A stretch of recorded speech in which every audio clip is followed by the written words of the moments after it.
Le 18h, toute l'actualité politique et parlementaire de ce mercredi 6 janvier. Voici les titres. Les incertitudes redoublent pour la vente de Rafale au Brésil. Brasilia veut rassurer Paris en faisant savoir que la décision finale sera politique, alors que les militaires penchent pour des raisons techniques et militaires pour un avion concurrent. Le Sénat demande à son tour d'entendre rapidement Roselyne Bachelot et les laboratoires pharmaceutiques sur la gestion de l'épidémie de grippe A. Des vœux pour 2010 en forme de retour sur 2009 aujourd'hui pour Nicolas Sarkozy. À Cholet, il a à nouveau défendu pendant 3 quarts d'heure son bilan économique face à la crise. Le chef de l'État a donc profité de ses vœux aux forces économiques pour s'attribuer une nouvelle fois une mention plus qu'honorable pour sa gestion de la crise économique. Il a même évoqué pour la première fois le pouvoir d'achat qui, dit-il, a continué à progresser. On revient sur l'état économique de la France dans un instant avec l'aggravation du chômage prévu en 2010 avec l'économiste Nicolas Bouzou. Si Nicolas Sarkozy ne présentera pas ses vœux à la presse, ce n'est pas le cas des autres responsables politiques qui profitent de la tribune pour cogner justement sur le chef de l'État. Marie Brémaud. Si les vœux des hommes politiques sont l'occasion de souhaiter le meilleur aux Français, je tiens d'abord à vous présenter mes vœux de bonheur et d'heureuse année 2010. Manifestement, il en est un qui paraît exclu de ces paroles bienveillantes. Jean-Marie Le Pen, Marie-Georges Buffet, même combat ou en tout cas même adversaire, le chef de l'État. Le président de la République transforme l'actualité en une lessiveuse permanente et use de grosses ficelles pour couper de court à tout vrai débat politique. Le débat a d'ailleurs été orienté avant même d'avoir commencé par Sarkozy et son porte-coton. Le leader du Front National de son fief de Nanterre est apparu très affable. Il s'est longuement attardé sur l'identité nationale. Le débat, tel que mené aujourd'hui, ne trouve pas grâce à ses yeux. Et là encore, le coupable est idéal. En lançant en pleine campagne électorale un débat truqué sur l'identité nationale au bon soin du ministre socialiste et immigrationniste de l'immigration, Nicolas Sarkozy a involontairement réveillé les Français. De son côté, Marie-Georges Buffet monte au créneau sur la future réforme des retraites, soumettant quelques suggestions au président. La politique que défend Nicolas Sarkozy est vieillie, usée, fatiguée. Il fait du jogging, certes, mais ses idées ne font pas avancer la France. Et je lui fais une proposition. S'il décide d'attaquer les retraites, alors qu'il montre l'exemple et qu'il se verse comme seul salaire la pension d'un retraité moyen français. Entre les petits fours et la galette des rois, une chose est sûre, les deux responsables politiques ont démarré l'année férocement, avec en vue la bataille à gagner pour les régionales de mars prochain. Le ton est donné, d'autres responsables politiques s'exprimeront bien sûr au cours de leurs vœux dans les jours qui viennent. Roselyne Bachelot, pressée de toutes parts de s'expliquer. Aujourd'hui, la commission des affaires sociales du Sénat dit vouloir l'entendre, elle ainsi que les laboratoires pharmaceutiques, et d'y attendre avec intérêt l'enquête demandée à la Cour des comptes sur les fonds consacrés à la lutte contre l'épidémie de grippe A. À l'Assemblée nationale, les députés socialistes qui n'ont plus cette possibilité discomptée sur leurs camarades sénateurs pour demander une commission d'enquête. Lui qui cultive un grand sens de la discrétion, voire de la disparition, s'apprête à vivre une semaine médiatique intense, un marathon lancé en famille hier soir. Lionel Jospin, sujet d'un documentaire de France 2 et auteur de Lionel raconte Jospin en librairie, Julie Trassard. L'ancien Premier ministre que l'on connaissait secret se raconte enfin. 2h30 de film et un livre aux allures de testament politique. Lionel Jospin revient sur son passé trotskiste qu'il avait d'abord caché pour être tranquille, selon lui. Le successeur de François Mitterrand revient aussi sur ses relations avec le président socialiste et il rappelle le bilan de son action au gouvernement avec une certaine fierté. Il n'oublie pas, bien sûr, sa douloureuse défaite en 2002 qu'il essaie d'expliquer. Ma campagne n'était pas assez offensive, admet-il, mais quand l'attelage va à U et à Dia, ça n'est pas facile d'être bon. Et à travers son histoire, c'est aussi celle de la gauche qu'il raconte, une gauche plurielle qu'il avait su rassembler. Demain, les socialistes pourront lire dans ces pages le regard de leur ancien chef sur ses échecs, mais aussi sur les réformes qu'il a menées. Et certains y verront peut-être encore une source d'inspiration. Et Jack Lang était présent parmi beaucoup d'autres, donc hier soir, à la projection en avant-première de ce documentaire de Patrick Ottman. Il est notre invité dans quelques instants. La société Dassault, qui espérait avoir trouvé avec le Brésil le premier acheteur étranger de son Rafale, doit méditer la précision apportée tout à l'heure par le ministre des Affaires étrangères du président Lula. La décision finale sera politique. Sur le plan militaire, l'armée de l'air brésilienne penche pour le chasseur suédois, le Gripen. Sophie Normand. La décision n'est donc pas exclusivement militaire, c'est le président Lula qui tranchera donc. Le Rafale de l'avionneur français Dassault est en compétition avec les avionneurs américains et suédois Boeing et Saab. Objectif, fournir 36 avions de combat multifonctions au Brésil, un contrat d'une valeur de plusieurs milliards de dollars. L'annonce intervient après la publication hier d'un rapport confidentiel rédigé par l'armée de l'air brésilienne, selon lequel l'avionneur suédois Saab serait en première position. C'est le facteur financier qui a été décisif. Le Gripen de Saab coûterait 2 fois moins cher que le Rafale. Il y a quelques mois, Serge Dassault n'était d'ailleurs pas très confiant sur la vente. Écoutez, j'espère que ça ira bien. On ne fait pas de prévision. Oui. On a un contrat quand il est signé. Le ministre de la Défense, Hervé Morin, défend coûte que coûte son Rafale, n'hésitant pas à le comparer à une Ferrari en compétition avec une Volvo. Il dénonce des rumeurs. La décision finale n'est encore pas prise. 2 sénateurs annoncent leur retraite. Il s'agit de 2 élus américains, élus démocrates, dont le départ annoncé lors du scrutin de novembre fragilise la majorité de Barack Obama. Par ailleurs, le président américain a été entendu aujourd'hui par le chef du renseignement qui promet d'agir. Les services secrets n'avaient pas su exploiter les informations dont ils disposaient sur le Nigérian qui avait réussi à monter à bord du vol Amsterdam-Détroit avec des explosifs. La suite du 18h. 3 questions à Jack Lang.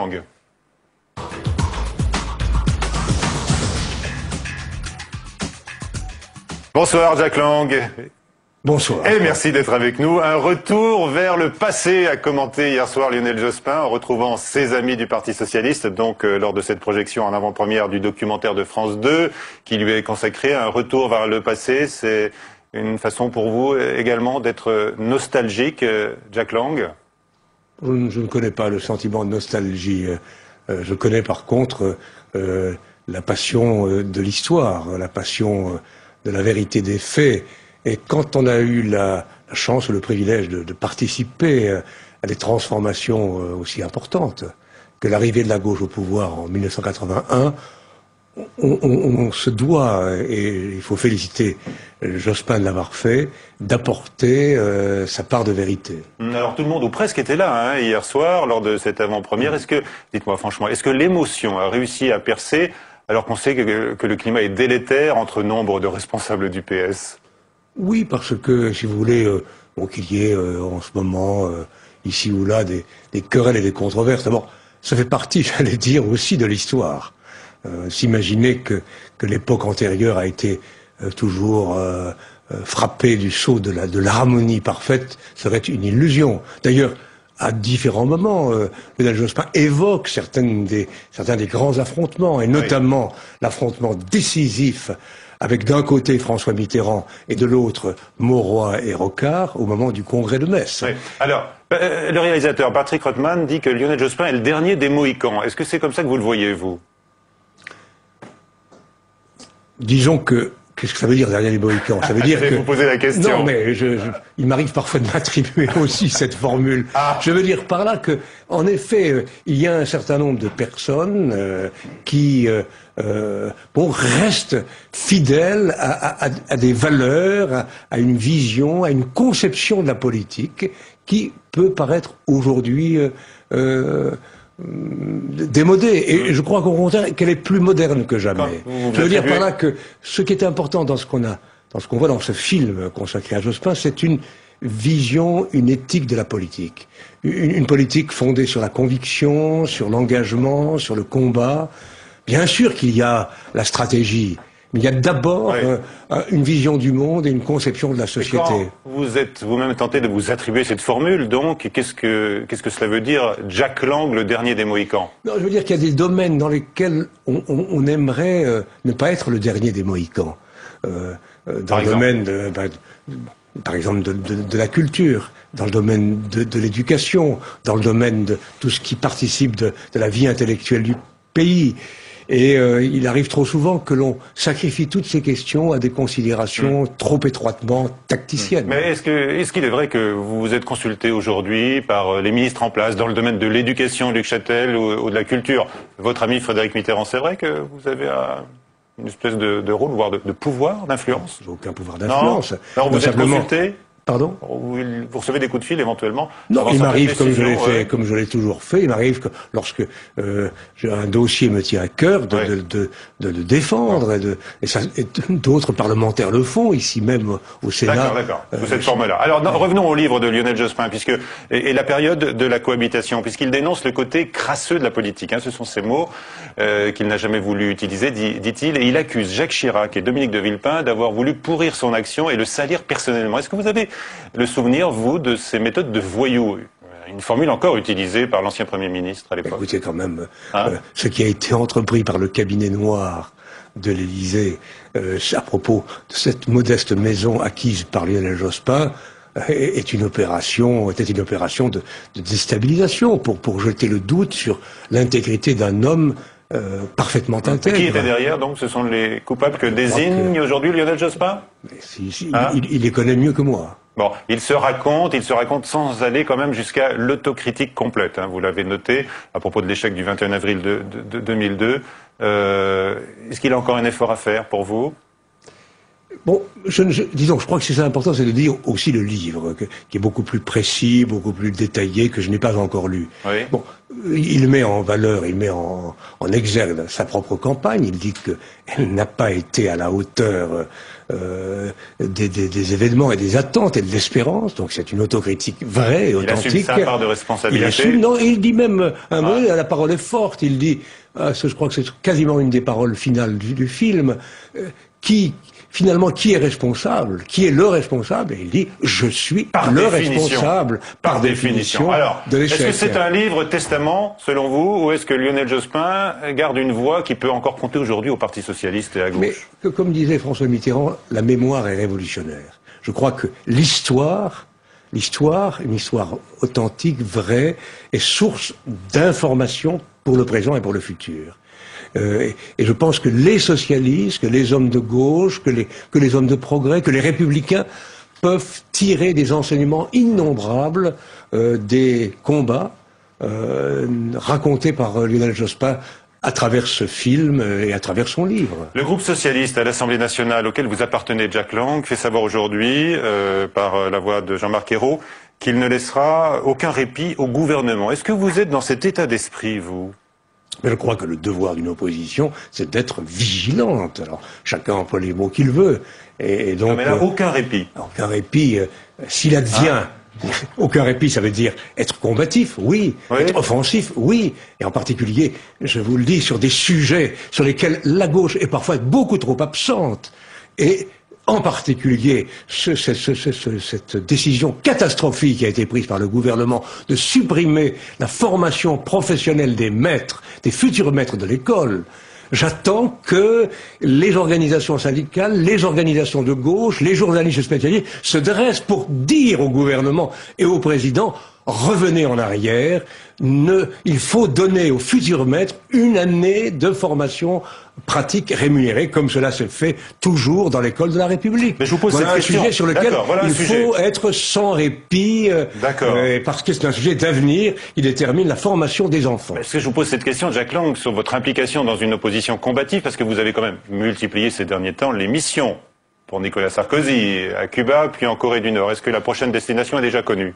Non, je ne la connais pas. D'ailleurs, c'est le bonheur de la vie, c'est qu'on ne connaît pas toujours la destination, s'il y en a une. Mais si on vous le propose, vous accepterez le billet? Mais non.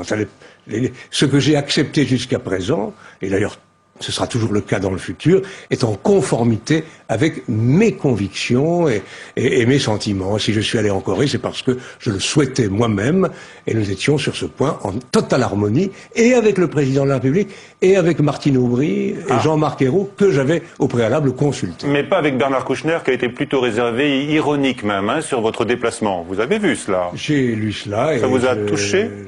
Je lui ai même adressé un petit mot avant-hier. Avant-hier, pour lui dire? Parce que je pense qu'il est souhaitable qu'il y ait, dans ce domaine qui touche à la politique internationale, une harmonie entre les décisions prises par le président de la République et par lui-même. Et par lui-même, c'est vous qui ministre. rappelez Bernard Kouchner à ses obligations de ministre. Je donne mon sentiment, puisque j'ai été impliqué dans ce dossier de la Corée du Nord, et je pense qu'il y a deux points positifs de cette mission. Premièrement, l'acceptation des Nord-Coréens d'ouvrir une discussion avec la France sur les droits de l'homme. il faut prendre cette proposition au sérieux. Et deuxièmement, la mise en place à Pyongyang d'un office de coopération technique et culturelle. Cette proposition a été acceptée par le président de la République et par le ministre des Affaires étrangères. Aujourd'hui, c'est Nicolas Sarkozy que l'on a entendu lors de ses vœux. On en parlait il y a quelques instants aux forces économiques. Il a rappelé qu'il avait, selon lui, un excellent bilan face à la crise. Est-ce que vous estimez que la France se porte aussi bien qu'il le dit et s'en sort mieux que les autres pays? On ne peut pas dire qu'elle s'en sorte plus mal que les autres. Et il est vrai, et souvent le président le rappelle, que notre modèle social qui a été fondé à la libération par des hommes progressistes, par des femmes et des hommes progressistes, est une des raisons de la résistance plus grande de la France au désordre financier et économique. Et de ce point de vue-là, je dirais, les idées de progrès, les idées de gauche, les idées d'engagement de l'État sont d'une certaine manière célébrées par le président lui-même, puisqu'il reconnaît que ce modèle social à la française... Une autosatisfaction, mais une célébration d'un modèle social qu'il a autrefois décrié. Lorsqu'il évoque le modèle social comme une des raisons de la résistance plus forte de la France à la crise. Pour le reste, je suis évidemment très critique vis-à-vis de la politique fiscale, de la politique financière. Je crois que beaucoup de sommes d'argent qui ont été gaspillées en exonérations multiples seraient mieux utilisées si elles étaient consacrées à l'éducation, à la recherche scientifique et à la justice sociale. Qu'est-ce que vous dites à votre ami Julien Drey qui continue de régler ses comptes par blog interposé avec certains de ses anciens camarades du Parti socialiste? Je n'ai pas de commentaire à faire, simplement je peux comprendre, les aspects humains existent aussi, qu'il ait pu être blessé, ulcéré par une certaine forme, je dirais, de lâcheté, qui n'est pas rare en politique, ni même dans la vie courante. Le courage n'est pas la vertu la plus répandue, et donc que Julien Drey, qui est un homme de caractère et en même temps un peu à fleur de peau, on se soit senti un peu lâché, c'est une vérité. Et qu'il l'exprime à sa manière, je peux le comprendre. Alors on se souvient que Martine Aubry avait mis du temps avant de le recevoir. Aujourd'hui, elle annonce un grand chelem aux élections régionales. Est-ce que c'est crédible selon vous? Je pense que, effectivement, à ce stade, les plus grandes chances sont d'une victoire assez générale de la gauche aux élections régionales, et en particulier du Parti socialiste. Et de Martine Aubry, qui pourrait là, éventuellement, renforcer ses positions en vue de la prochaine élection présidentielle? C'est une hypothèse. Je crois qu'effectivement, il n'est pas anormal que, premier secrétaire du Parti socialiste, elle puisse engranger le succès collectif qui sera celui des socialistes et de la gauche en général. Donc, sa candidature serait légitimée. Je n'ai pas à me prononcer là-dessus aujourd'hui. C'est un long chemin. Vous-même, vous n'excluez pas toujours. C'est un sujet qui n'est pas ouvert aujourd'hui. D'accord. Encore une question, Jack Lang. Est-ce que vous avez profité d'une partie de vos vacances de fin d'année, comme celle de vos vacances estivales, je veux dire? J'en sais rien. L'apprentissage de l'allemand? Mais je suis dans un pays où on n'apprend pas l'allemand.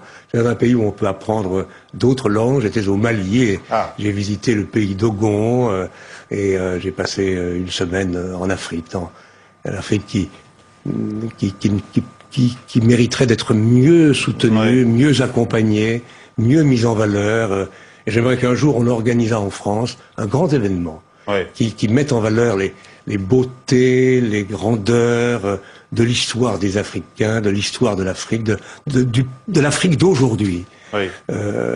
Et quand on voit sur place comment ces hommes et ces femmes se battent avec courage, intelligence, nous devrions un peu plus les célébrer plutôt que de créer, comme on le fait parfois, l'inquiétude, le doute et la peur. Vous demandez, vous également, l'arrêt du débat sur l'identité nationale? J'ai demandé depuis l'origine. Je crois que c'est un débat. Est-ce que vous êtes favorable à une loi pour interdire la burqa dans les lieux publics? Non, écoute, on va pas régler par une loi une question ultra minoritaire. Je pense qu'il faut traiter cette question par l'intelligence, par la conviction, par le débat. Bon, je vous pose quand même il y a bien plus grave quand même dans la société. Il y a ces inégalités insupportables, ces quartiers à l'abandon, ces jeunes qui pour 50% sont au chômage dans certains endroits. Voilà les vrais sujets auxquels il faut s'attaquer et non pas à l'écume des choses. Bon, faut préciser que je vous interrogeais sur l'allemand car le poste de ministre franco-allemand était envisagé. Il semble qu'il y ait des réticences de Berlin aujourd'hui.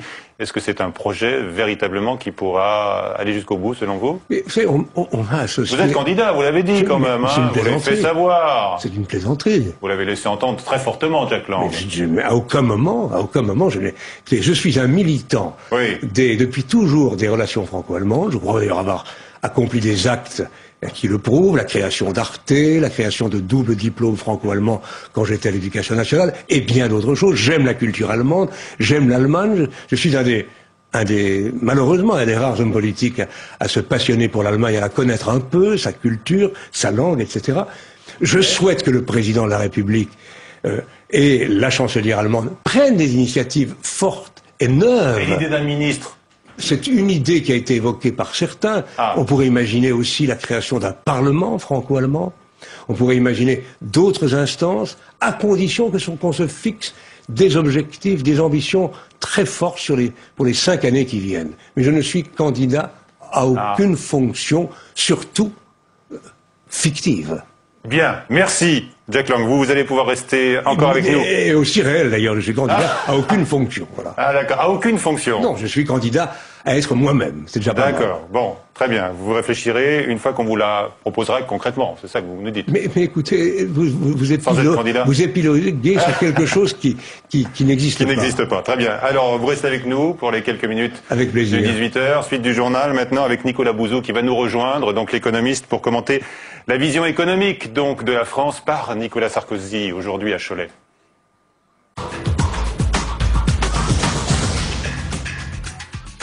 Puisque le chef de l'État s'était donc déplacé dans le Maine-et-Loire, premier vœu d'une série, aujourd'hui donc aux forces économiques. Moins une projection d'ailleurs, on l'a entendu sur 2010, qu'un retour sur 2009 en forme plutôt de satisfecit.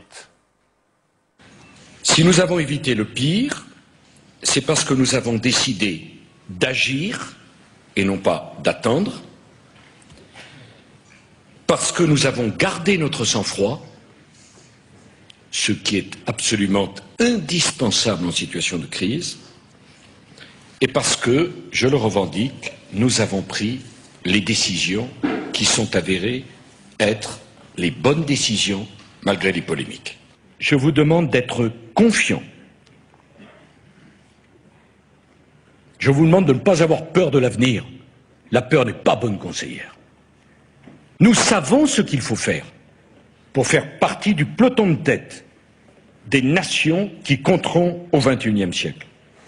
Bonsoir Nicolas Bouzou. Bonsoir. Donc on l'a entendu, le chef de l'État dit qu'il a bien agi face à la crise, et que la France résiste plutôt bien. Jack Lang ne conteste pas ce constat sur le fait que la France résiste plutôt bien grâce à son modèle social. Non, je notais que à plusieurs reprises le président, peut-être pas aujourd'hui, a cité comme raison de la plus grande résistance de la France à la crise son modèle social. Alors Nicolas Bouzou, votre avis?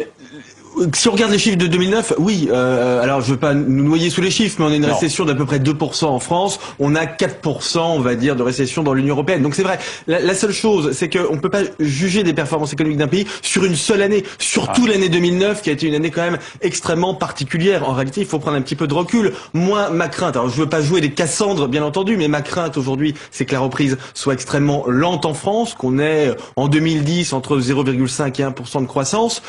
Pourquoi je dis ça? Parce que le fond du problème, finalement, ce sont les créations d'emplois et c'est le chômage. Et on pourra dire qu'on sera sorti de la crise quand les entreprises recommenceront à créer des emplois et quand le taux de chômage diminuera. Et ça, à mon avis, c'est le sujet numéro 1 pour l'année 2010. Et le président de la République, on n'a malheureusement pas parlé dans son discours. C'est ce que déplore le Parti socialiste aujourd'hui.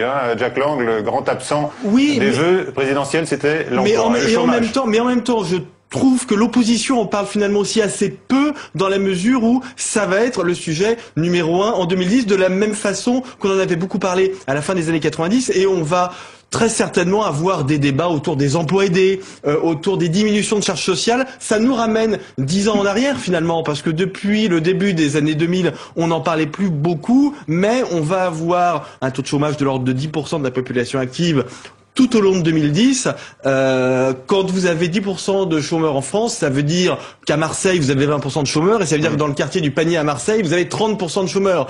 Donc on a de véritables problèmes économiques et sociaux derrière cette réalité. Alors, autre écueil important, les déficits, bien sûr. Pour le chef de l'État, il n'est pas question d'augmenter les impôts. Il veut se contenter de baisser la dépense publique. Est-ce que cette position est tenable à moyen terme? Non, mais là, il est dans le court terme. À court terme, je pense qu'il a raison, pour le coup, de ne pas alourdir les prélèvements obligatoires parce que la reprise est trop fragile et on est encore en situation de convalescence. À l'horizon, obligé d'augmenter les impôts. À l'horizon de 5 ou 10 ans, bien évidemment. 5 ou 10 ans, vous dites. Bien évidemment, on sera obligé d'augmenter les impôts. En revanche, je pense que on a un vrai sujet sur la diminution de la dépense publique. Et là, ça veut dire je veux quoi, pas un être vrai trop... sujet? Ça veut dire que il faut le faire. Oui, il faut réduire la dépense publique, mais il faut réduire la dépense publique de façon intelligente. On sait bien qu'on a... Et évidemment, non, et je ne dis pas ça parce que Jack Lang était à mes côtés, mais on sait bien qu'on a des sujets, on a des domaines dans lesquels on peut pas réduire la dépense publique, mais on sait bien aussi qu'on peut encore faire un certain nombre d'efforts au niveau de l'État en termes de mutualisation, d'externalisation qui permettent quand même de dégager 6, 7, 8 milliards d'euros par an, ce qui est pas rien. Ce que je regrette profondément, c'est qu'on ait eu ce débat sur le grand emprunt, parce que avoir un débat sur le grand emprunt, c'est-à-dire sur une hausse sensible de la dépense publique, alors même que chacun sait que le grand problème post-crise d'un pays comme la France, mais pas seulement, c'est vrai aussi du Royaume-Uni, c'est vrai aussi de l'Espagne, des États-Unis, c'est la question de la dépense publique, c'est la question de l'endettement public. Oui. Là, je pense qu'on n'a pas fait œuvre de pédagogie. Donc le président de la République a raison, mais pour l'instant, il n'a pas du tout mis en application ses dires en matière de finances publiques. En 2010, en tous les cas, le chef de l'État a évoqué, selon lui, le problème numéro 1, absolument considérable. On a parlé de l'emploi, on a parlé de l'endettement. Il évoquait, lui, les disparités monétaires qui fragilisent, les là, pour le coup, entreprises. je pense que c'est un bon sujet et je suis très content qu'un responsable politique européen prenne à bras-le-corps ce dossier. Le problème des taux de change est assez simple. On a des Américains qui veulent un dollar faible, ils ont raison. Et de l'autre côté, en Europe, on n'a pas d'autorité politique, on n'a pas de gouvernement, on n'a pas d'incarnation, si vous voulez, en termes de politique économique pour parler au marché financier, donc, pour parler de nouvelles délocalisations en zone dollar, comme l'a évoqué le chef de l'État. Ça, c'est certain. Alors malheureusement, j'aurais tendance à dire, on a déjà eu beaucoup de délocalisations ces dernières années. Donc le niveau très élevé de l'euro nous fait moins mal aujourd'hui qu'il y a quelques années. Mais c'est pas une raison pour ne pas prendre ce dossier à bras-le-corps. Et je rêverais d'un euro qui soit plus faible. Ça nous redonnerait véritablement une énorme bouffée d'oxygène et ce serait beaucoup plus efficace qu'un plan de relance et puis ça ne coûterait rien pour le coup pour les finances publiques. Donc ça, je pense que c'était un des bons passages de son discours. Voilà, merci Nicolas Bouzou, merci Jack Lang d'avoir été avec nous aujourd'hui. À suivre sur Public Sénat, l'émission Leader, et nous allons retrouver Gérard Bonos avec ses invités.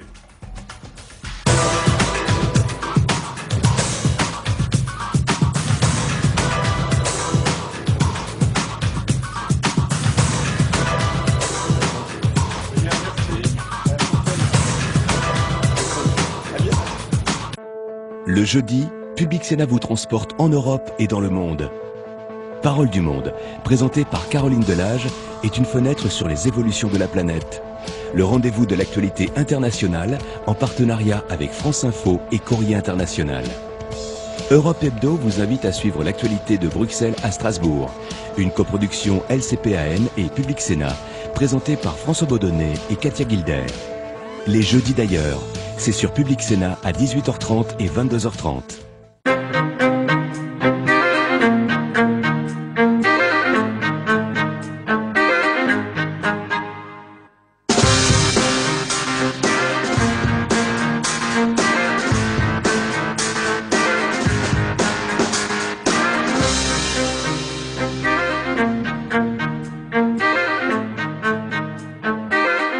La débauche de lumière ne vous aura pas échappé, c'est bientôt les fêtes, sa cohorte de produits à vendre et les interrogations qui vont avec, celles des professionnels face à la crise. Et elle dirige depuis près de 20 ans une des marques parmi les plus luxueuses et les plus prometteuses. Son nom à elle est synonyme de luxe et de raffinement, ce qui ne l'empêche pas d'être d'une grande ambition pour sa petite entreprise, pas tout à fait comme les autres, car née de l'inspiration d'une femme trop vite partie. Brigitte Tettinger est présidente des parfums Annick Goutal et elle nous accompagne pour cette émission.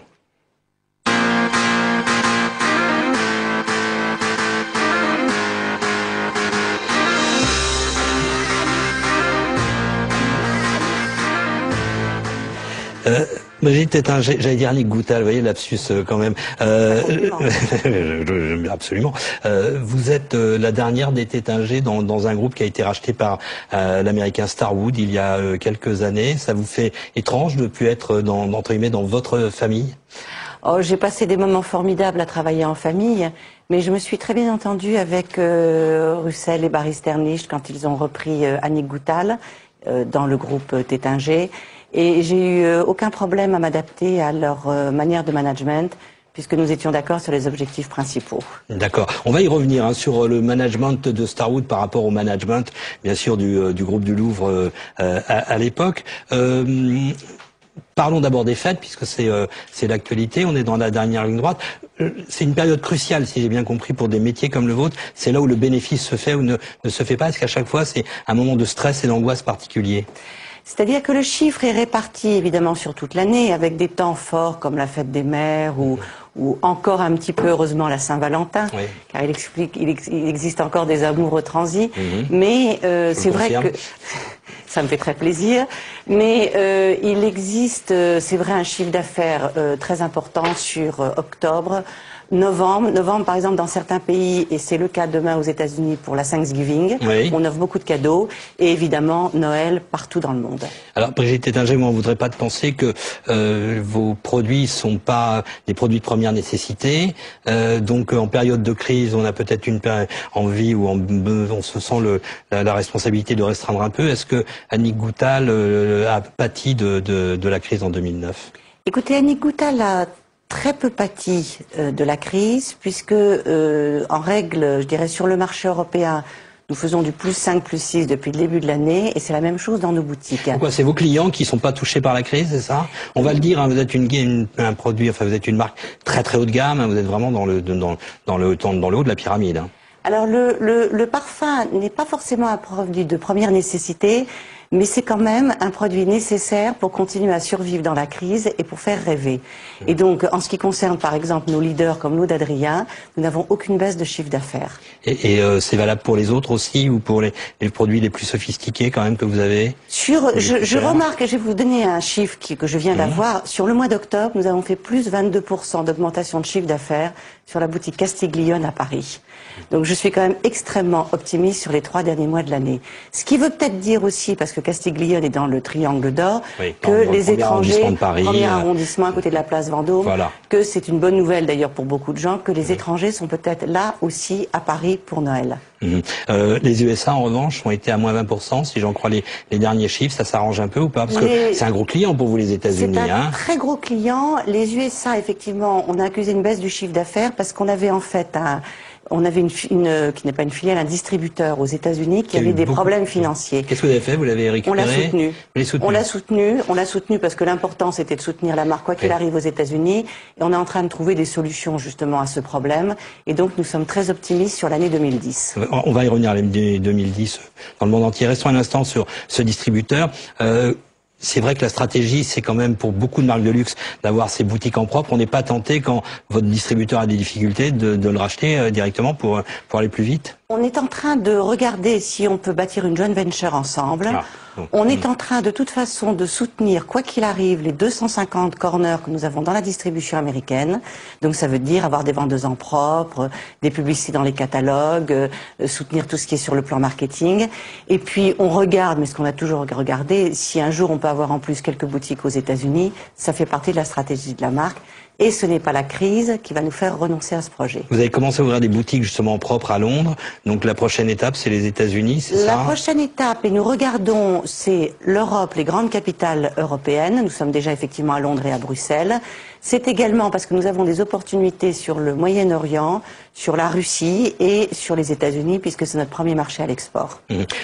Plus globalement, on trouve que c'est vrai que vous m'en voulez pas de dire que Annick Goutal était quand même une marque pour Happy Few un peu confidentielle entre guillemets. Depuis 2 ans, vous passez à la vitesse supérieure sous l'impulsion justement de Starwood. C'est quoi? Vous voulez être l'équivalent des grands parfums mondiaux dans les 10 ans qui viennent? C'est ça l'ambition? Je crois que ce qui est important, c'est d'abord de garder le côté hyper sélectif et hyper précieux de la marque Annick Goutal. Mais ça n'exclut pas de pouvoir doubler, je dirais, le chiffre d'affaires dans les 3-4 ans à venir, à condition d'avoir un contrôle très très serré de sa distribution, d'où les boutiques en propre. On parle de l'Asie, c'est votre Eldorado comme les autres? Alors, notre Eldorado, nous y allons prudemment. Chine, hein, nous allons, j'espère, ouvrir la Chine en 2010. Vous n'êtes pas en Chine? Nous ne sommes pas, non, nous étions à Hong Kong, oui. Nous ne sommes pas encore en Chine. La Chine, il faut l'aborder, à mon avis, avec le bon partenaire. Et c'est pour cela que nous avons pris un peu le temps de trouver le bon partenaire. Mais la chinoise est une jeune femme qui aime beaucoup les parfums. Donc oui, nous la regardons d'un œil très bienveillant. Mais ça va être quoi? Pékin, Shanghai, j'imagine? C'est-à-dire une fois que vous serez sur place, vous avez l'intention de prendre du temps pour y aller, mais une fois que vous y serez, vous allez foncer? Alors, on ne fonce jamais chez Annick Goutal. On le fait étape par étape pour bien le faire. Non, mais on fonce à notre manière, c'est-à-dire que déjà offrir pour nous une dizaine de corners entre Pékin, Shanghai, Canton, alors que nous sommes déjà évidemment à Hong Kong depuis plusieurs années, ça serait formidable. Et puis après, il faut donner le temps au temps. Parce qu'Annick Goutal, c'est une marque qui se crée aussi sur le bouche à oreille, sur la confiance, et c'est pour ça que nous avons des clientes extrêmement fidèles. Brigitte Tétinger, on le voit, investissement aux États-Unis, en Asie, je veux dire, parce que c'est là que ça redémarre, hein, il n'y a pas de secret. Oui. Est-ce que ça va pas être au détriment de l'Europe et donc des emplois que vous pourriez créer en France ou ailleurs en Europe? En clair, est-ce que ça y est, vous avez fait le plein sur le vieux continent? Non, ce qu'on peut faire, on peut toujours faire mieux. Mais nous ne sommes pas pour une ouverture de la distribution. Nous sommes pour fidéliser notre clientèle et monter en puissance la distribution actuelle. Donc on peut faire mieux encore évidemment sur l'Europe et sur la France. La France est assez forte pour Annick Goutal et je dirais que le fait que nous soyons forts sur l'Europe et sur la France font qu'on a mieux accusé la crise que d'autres qui étaient plus étendus sur des territoires plus en danger. Donc nous allons continuer sur cette politique. Très rapidement, on peut s'en sortir quand on est le seul représentant du secteur dans un groupe diversifié face à des géants constitués par PPR ou LVMH par exemple? Oui, absolument, et d'autant plus dans les périodes de crise, parce que je reprends toujours cette image que j'aime, c'est comme si on avait un petit dériveur qu'on peut conduire très facilement à côté de gros paquebots qui ont plus de mal à tourner et se mettre dans le bon sens du vent. Est-ce que je dois comprendre que Brigitte Tétinger est très optimiste pour 2010 et que donc pour elle la crise est derrière?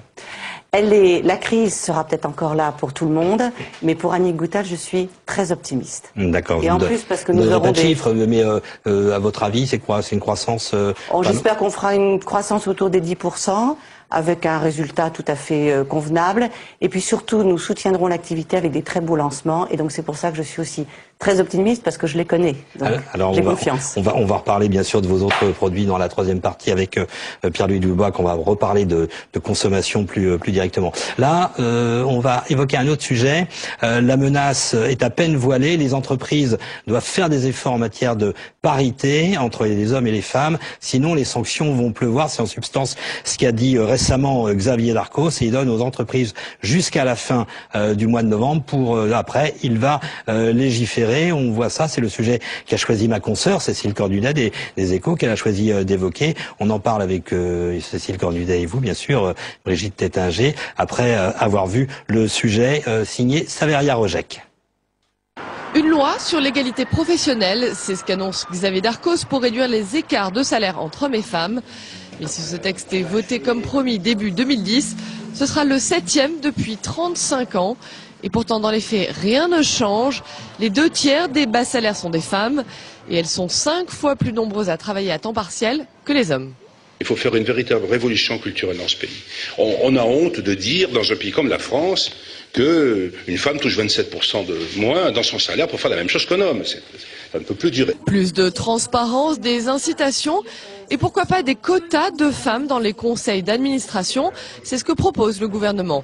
Mais Xavier Darcos promet surtout des sanctions contre les entreprises récalcitrantes, insuffisant pour les syndicats. Il faut qu'on arrête de faire des mesurettes. Arrêtez donc de tourner en rond sur cette question.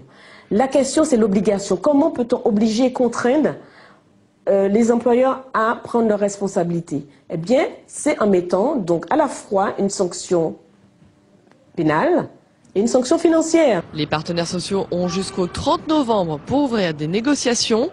Le ministre a lui promis une nouvelle loi pour le début de l'année prochaine.